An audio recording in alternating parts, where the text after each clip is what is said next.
Indefinite tense, यही है ना, प्रेजेंट इनडेफिनिट टेंस। पिछले बार तक हम लोग प्रेजेंट इंडेफिनिट टेंस के अफर्मेटिव एंड निगेटिव दो प्रकार के सेंटेंसों को सीख लिए थे, क्लियर है। और आज हम लोग सीखेंगे इसके इंट्रोगेटिव को। अच्छा ले, तो ये हम लोगों का हो जाता है इंट्रोगेटिव सेंटेंस। और इंट्रोगेटिव सेंटेंस का मतलब हो जाता है प्रश्नवाचक वाक्य। प्रश्नवाचक वाक्य का मतलब क्या होता है? जो प्रश्न, हाँ, ऐसा वाक्य जिसमें प्रश्न पूछा जाए, ठीक है। जैसे हम लोग कहते हैं क्या आप खाते हो, पूछ रहे हैं। क्या आप आओगे, पूछ रहे हैं। राधा कैसे नाचती है, वे लोग कहाँ रहते हैं, ये सब हम क्या कर रहे हैं? पूछ रहे हैं, राइट है। तो जब पूछने का कार्य हम करते हैं तब उसे कहते हैं इंट्रोगेटिव सेंटेंस। तो चूंकि हम सेंटेंस नहीं पढ़ रहे हैं, अभी टेंस पढ़ रहे हैं, करेक्ट है। तो हम चर्चा उस पे करेंगे। आपको कल मोटा मोटा समझा लिया गया प्रश्नवाचक होता क्या है, यानी कि प्रश्नवाचक में हमें प्रश्न करना है। अब देखिए, प्रश्न करने के भी हमारे पास दो तरीके होते हैं। कितने तरीके? दो तरीके। तो हम लोग फर्स्ट टाइप को पहले सीखेंगे। कौन सा type? First type. First type देखिए किस प्रकार से इसमें किया जाता है। जो प्रश्न पूछने का फर्स्ट टाइप है वो एस नो होता है। किस टाइप का होता है? Yes no question. क्या बोलते हैं उसको? Yes no question. यानी इसमें जो प्रश्न पूछते हैं उसका आंसर यस या नो में देते हैं। फॉर एग्जाम्पल, जैसे पूछा गया आपसे क्या राधा नाचती है, तो क्या बोलोगे? हाँ, नहीं, कोई एक ही बताओगे ना, या तो हाँ या तो ना, और कुछ बोलोगे, खत्म। कोई आपसे पूछेगा क्या आप दूध पियोगे, मतलब ना, ये तो नहीं ना कहते हो कि नहीं ना पियब, सिर्फ इतना कहते हो ना, तो नो टाइप का हो। अगर वही आप कहते हाँ, तो क्या हो गया? यस। यानी कि क्या से जितना भी हमसे प्रश्न पूछा जाता है उन सारे का आंसर हम कैसे देते हैं? हाँ या ना। इसलिए उसको कहा जाता है फर्स्ट टाइप। क्लियर है। अब इसको ये बनाने के हम लोग तरीके समझते हैं जरा। सबसे पहले हम लोग समझ लेते हैं इसमें लगाना क्या है। तो अगर आपका सिंगुलर सब्जेक्ट आता है, कौन सा सब्जेक्ट? सिंगुलर। तो आपको लगाना है डज, क्लियर है। और आता है प्लूरल सब्जेक्ट, तो लगाना है टू। ये हम लोग निगेटिव में ही सीख लिए थे कि अगर सिंगुलर सब्जेक्ट हो तो क्या लगाएंगे? डज। प्लूरल सब्जेक्ट हो तो क्या लगाएंगे? डू। ओके हो गया। अब आइए एग्जाम्पल चेक करते हैं। जैसे क्या मोहन गाता है, क्या लिखे हैं? क्या मोहन गाता है। तो ये यस नो टाइप का हो गया। टेंस तो ऑलरेडी हमारे पहचान में है, तो हम इसका सब्जेक्ट देखेंगे। और सब्जेक्ट कौन है? मोहन। मोहन सिंगुलर है कि प्लूरल? सिंगुलर। सिंगुलर के लिए क्या लगाना है? डज। तो जो स्टार्ट में क्या है ना, उसी की जगह लगाएंगे डज। बन गया। अब इसके बाद किसको लिखेंगे? मोहन। मोहन। उसके बाद सिंग। इसमें कुछ जोड़ने की जरूरत नहीं है, क्योंकि मैं पहले ही बता चुका हूं कि जब डू लगाते हैं या डज लगाते हैं तो कुछ जोड़ा नहीं जाता। एक क्यों नहीं जोड़ा जाता वो प्रक्रिया पहले समझा दिया है। सेकेंड एग्जाम्पल चेक करते हैं।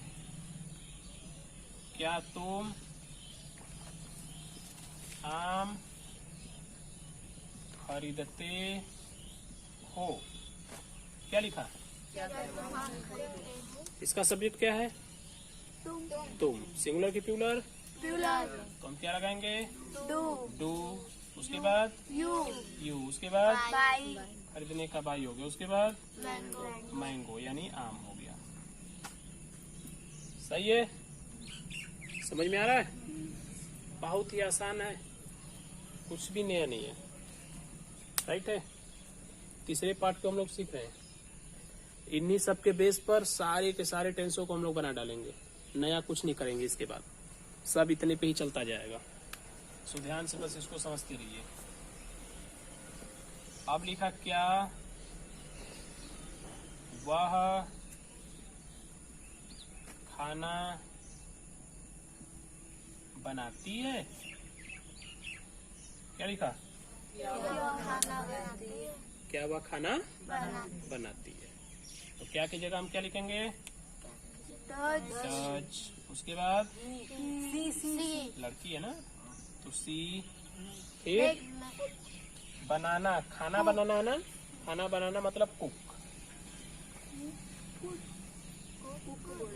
हो गया, कुक को लिखेंगे तो खाना बनाना पूरा हो जाएगा। राइट है। डज सी कुक, क्या वह खाना बनाती है। हो गया, समझ में आया बच्चा? नेक्स्ट, क्या बच्चे खेलते हैं। क्या लिखा, तो सबसे पहले हम किसको लिखेंगे, क्या की इंग्लिश क्या लिखेंगे, डू। बच्चों का चिल्ड्रेन प्ले, खेलने का प्ले। हो गया ना, इतने समझ में आ गया सब? तो ये एस नो टाइप का है। यस नो टाइप में हमेशा और हमेशा हमें ध्यान रखना है कि जो भी उसमें क्वेश्चन बोला जाता है यस नो से आंसर निकल के आता है। ठीक है। और इस टाइप का क्वेश्चन हमेशा क्या से पूछा जाएगा, किससे, क्या इसके अलावा कुछ भी नहीं आएगा, सिर्फ और सिर्फ क्या क्या क्या, सारा का सारा क्वेश्चन क्या। ओके, चलिए अब सेकंड में चले। ये फर्स्ट टाइप था। अब देखिए याद है, सेकेंड टाइप है। हो गया ना। सेकेंड टाइप जो होता है उसको हम बोलते हैं WH। क्या बोलते हैं, WH टाइप क्वेश्चन। ऐसा क्वेश्चन WH टाइप का। WH टाइप क्यों बोलते हैं, जरा पहले उसको समझते हैं। ये जो हम WH बोलते हैं, कहने का मतलब जैसे वाट, तो वाट के स्टार्ट में क्या आया, WH। वेयर, वेयर के स्टार्ट में क्या आया, WH। वेल क्या आया, ऐसा ही सारे के सारे वर्ड आएंगे जिन वर्डों से हम लोग प्रश्न पूछते हैं। क्या पूछते हैं, प्रश्न पूछते हैं। जैसे वाट पूछेंगे क्या, वेयर पूछेंगे कहाँ, व्हेन पूछेंगे कब, ऐसा ही और भी वर्ड आएंगे, उन वर्डों से भी हम लोग प्रश्न ही पूछते हैं। करेक्ट है। तो ऐसे वर्ड जिनसे हम प्रश्न पूछते हैं और उनकी स्टार्टिंग WH से ली जाती है, उसी को बोला जाता है सेकेंड टाइप का WH टाइप। ठीक है। तो इस WH टाइप पे कुछ अपवाद भी आएंगे जिसमें WH नहीं आता है क्लियर। ठीक है। एग्जाम्पल में जैसे आपसे पूछा जाता है हाउ, तुम कैसे हो, पूछा ना, पूछा कि बताया है, पूछा है, लेकिन क्या इसमें WH आया है, नहीं। तो कुछ अपवाद भी होते हैं, तो इतना ध्यान नहीं देना है, क्योंकि जिंदगी अगर सुखों से ही चलती रहे तो दुखों का कोई मतलब ही नहीं निकलेगा। निकलेगा बच्चा? दुख बहुत कम समय के लिए होते हैं और सुख पूरे जीवन के लिए होते हैं, लेकिन हम दुख में अपना आपा खो देते हैं। यही होता है ना, दुख में अपने आपा को खो देते हैं और जो सुख आने वाला है होता है उसकी प्राप्ति नहीं होती। क्लियर है? इसलिए दुख में धैर्य बनाए रखो। सुख तो और हमेशा मिलेगा। कब मिलेगा? हमेशा मिलेगा। वो तुम्हारे एक तरह से बोला जाए तो जेब में हमेशा पड़ा होता है, बस तुम्हें निकालने और पकड़ने की जरूरत एग्जाम्पल के तौर पे जैसे किसी ने तुम्हें एक झापड़ मारा, एकदम साइलेंट रहो, no violent, only silent. 2-4 minute, 10 minute, 5 minute इतना ही तुम रोओगे ना, या तो इतना ही गुस्सा रहेगा, खत्म, सब कुछ ठीक हो गया, फिर एकदम मस्त हो जाओगे। क्लियर है? अब वहीं अगर तुम कुछ उसको बोल दोगे या तो तुम खुद ही हाथ छोड़ दोगे, तो उसके बाद का वायलेशन तो तुम जानते ही हो, कुछ भी हो सकता है, तो ज्यादा दुख हो जाएगा ना। इसलिए दुख के समय में धैर्य बनाए रखो, सुख मिलेगा। आइए नेक्स्ट देखते हैं। तो हम लोग WH टाइप में सीख लेते हैं। अब WH टाइप को भी देखिए बनाने का यही नियम है, नया कुछ नहीं करेंगे। सब्जेक्ट हमें ध्यान रखना है, सिंगुलर है तो डज, प्लूरल है तो डू। हो गया? आइए एग्जांपल देखिए। लिखा है रीता कहाँ रहती है। क्या लिखा? रीता कौन है भाई? कोई लड़की होगी। अब बोल क्या रहा है? रीता कहाँ रहती है। इसमें पूछने वाला शब्द कौन है? कहाँ। कहाँ। अगर कहाँ ना रहे तो बचेगा क्या? रीता रहती है। रीता रहती है, यानी अफर्मेटिव हो गया, बात को मान रही है। लेकिन ये क्या है? रीता कहाँ रहती, प्रश्न पूछ दिया, और प्रश्न पूछने वाला शब्द इसमें कौन है? कहाँ। कहाँ एकदम शुरू में है कि बीच में? बीच में। इसमें कहाँ ये सब थे? शुरू में थे ना। जब शुरू में थे तो इनके लिए हम डू या डज लगा रहे थे, लेकिन जब वो बीच में आएंगे तो सबसे पहले उन्हीं को खींच देंगे। ठीक है? तो कहाँ के इंग्लिश हमने क्या लिखा? वेयर। अब इसके बाद में यही नियम स्टार्ट हो जाएगा। हो गया? अब इसके तुरंत बाद हमें डू या डज पुट कर देना है। तो रीता सिंगुलर या प्लूरल? सिंगुलर। क्या लगाएंगे? डज। डज के बाद रीता। रीता के बाद लिव। लिव के बाद क्वेश्चन मार्क। बन गया? नेक्स्ट देखते हैं। लड़के कैसे खेलते हैं। क्या लिखा? लड़के कैसे खेलते हैं।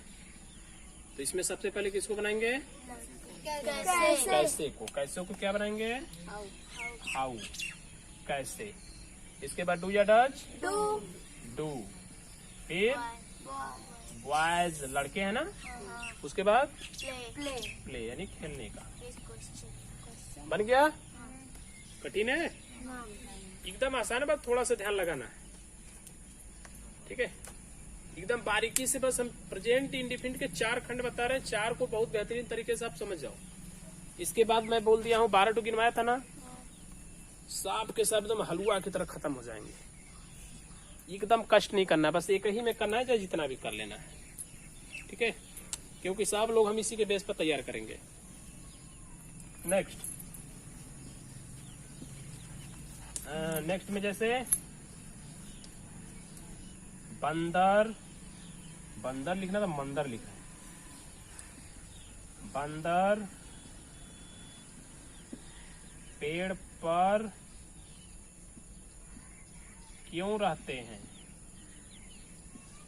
क्या लिखे? बंदर पेड़ पर क्यों रहते हैं। तो सबसे पहले हम किसको बनाएंगे? क्यों को। क्यों का इंग्लिश? वाई। हो गया? अब डू या डज? डज। लेकिन यहाँ पर कर्ता कौन है? यानी सब्जेक्ट बंदर। बंदर कितने हैं? बंदर पेड़ पर क्यों रहते? बहुत सारे बंदर हो गए ना। रहते हैं, ते मतलब बहुत सारे हो गए, तो प्लूरल हो गया। तो प्लूरल के लिए डज लगता है कि डू? डू। इसलिए वाई डू। अब बंदरों को लिखेंगे तो बंदर होते हैं मंकी, बहुत से हैं तो एस अटैच कर देंगे तो मंकीज। उसके बाद लिव यानी रहते हैं। किधर रहते हैं? पेड़ पर। On the tree. हो गया? अब यहाँ पर देखिए एक प्रॉब्लम है। क्या प्रॉब्लम है? On the tree. बंदर पेड़ पर रहते हैं। कहाँ रहते हैं? पेड़ पर। सही बात है ये। पेड़ पे को रहते हैं ना? नीचे भी तो हाँ? भाई कहीं रहे हमसे, उससे क्या मतलब है? तुमको रहना तुम लोग रहो। Next example. अब जैसे हम लोगों ने लिखा मम्मी मुझे कैसे पीटती हैं? कैसे पिटती है। मारती है चाहे पीटती है। तो सबसे पहले हम किसको बनाएंगे? कैसे? कैसे का। कैसे का क्या बनाएंगे? हाउ। उसके बाद उसके बाद मम्मी सिंगुलर है कि प्लूरल? सिंगुलर। सिंगुलर है। ये मम्मी किसी के दो ठे भी होती हैं, नहीं, लेकिन यहाँ पर कई ठो हैं? एक ठो है, इसलिए हम लगाएंगे टच। तो हाउ टच। उसके बाद मम्मी, मम्मी का क्या लिखेंगे? मदर। उसके बाद पीटना, पीटने का क्या लिखेंगे? बीट। एकदम कीड़ा को जैसे पीटते हैं ना इसे, वैसे ही पूछेंगे तुम लोगों को भी। अब बचा क्या? मुझे। मुझे मतलब मी। मी। ये बन गया। समझ में आया? How does mother beat me? मम्मी मुझे क्यों पीटती हैं? सॉरी, कैसे पीटती है ना? कैसे ही था ना? कैसे पीटती है। क्लियर है? समझ में आ गया अच्छे से? तो ये प्रेजेंट इंडेफिनिट जो टेंस था उसके चारों प्रकारों को मतलब हम लोगों ने अच्छे ढंग से सीख लिया है। ठीक है? बेसिकली कितने, क्या, कहाँ, कैसे लगाए थे, चारों टाइप में बस उतना ही ध्यान से माइंड के अंदर आप कैलकुलेट किए रखना। हर टेंसों में हम लोग बस इन्हीं सब की बात करेंगे, नया कुछ भी नहीं करेंगे। ठीक है? बस इतने पे ही लगाते चले जाएंगे। A to Z पूरा का पूरा ओवर। क्लियर है? नोट कीजिए अच्छा से।